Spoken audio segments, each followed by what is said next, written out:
Perkenalkan, nama saya Ida Bagus Satria Bautratnaya, absen 22 dari kelas 12 IPS 4. Saya akan membahas tentang pertempuran di Ambarawa. Pertempuran Ambarawa terjadi pada tanggal 20 Oktober sampai 15 Desember 1945. Kolonel Sudirman menjadi pemimpin pasukan tentara keamanan rakyat, menggantikan Kolonel Sudirman tanggal 15 Desember 1945. Pasukan Indonesia berhasil memukul mundur Sekutu sampai ke Semarang, Jawa Tengah. Dan selengkapnya kalian bisa lihat di video berikutnya. Pertempuran Ambarawa atau dikenal dengan Palagan Ambarawa terjadi pada tanggal 20 November 1945 antara Tentara Keamanan Rakyat atau TKR melawan pasukan Sekutu. Ambarawa merupakan sebuah kota yang terletak di antara dua kota, yaitu Semarang dan Magelang, juga antara Semarang dan Salatiga. Peristiwa pertempuran ini pada awalnya dilatar belakangi oleh mendaratnya pasukan Inggris dari Divisi India ke-23 di kota Semarang pada tanggal 20 Oktober 1945. Pada awalnya pasukan Sekutu tersebut berniat untuk mengurus tahanan Eropa yang ditahan pada masa kependudukan Jepang. Namun nyatanya pasukan Sekutu malah berkhianat dan mempersenjatai para tahanan Eropa tersebut. Melihat apa yang dilakukan oleh pasukan Sekutu tersebut, Mayor Sumanto sebagai pimpinan Tentara Keamanan Rakyat bergerak menuju Ambarawa. Dan terjadilah peperangan antara pasukan Indonesia dengan Sekutu pada tanggal 21 November 1945 yang memaksa pasukan Inggris yang berada di Magelang ditarik mundur ke Ambarawa di bawah pelindungan pesawat tempur.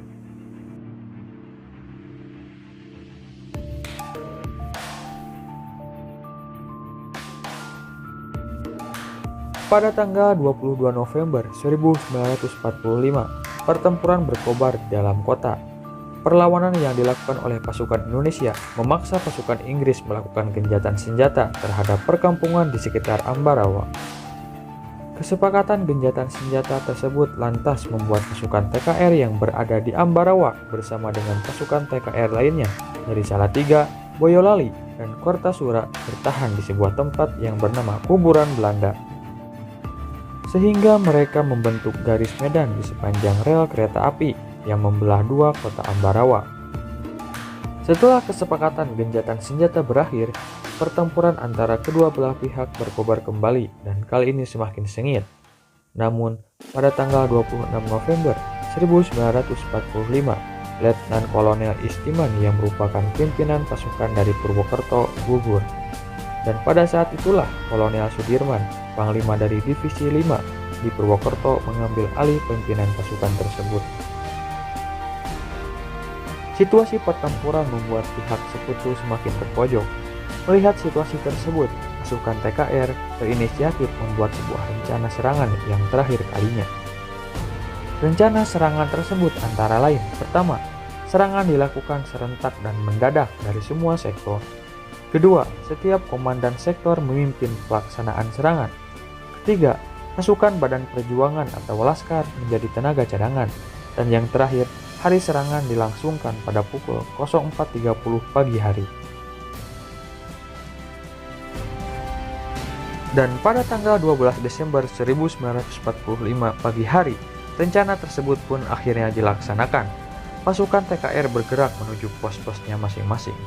Hanya dalam waktu setengah jam, pasukan TKR berhasil mengepung pasukan musuh yang berada di dalam kota. Pertahanan Sekutu yang terakhir dan terkuat yang berada di Benteng Willem yang terletak di tengah-tengah kota Ambarawa dikepung oleh pasukan TKR selama 4 hari 4 malam.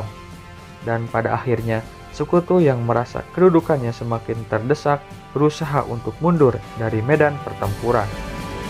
Hingga akhirnya pada tanggal 15 Desember 1945, Sekutu meninggalkan kota Ambarawa dan mundur ke kota Semarang. Dengan demikian, kota Ambarawa kembali dikuasai oleh tentara Indonesia dan terbebas dari penjajahan. Oke guys, itu tadi sejarah singkat tentang pertempuran Ambarawa. Bagaimana menurut kalian? Apabila ada pendapat, silahkan tulis di kolom komentar. Dan jangan lupa share ke teman-teman apabila info ini bermanfaat, oke? Sekian di video kali ini, gua Ilham dan salam Historia.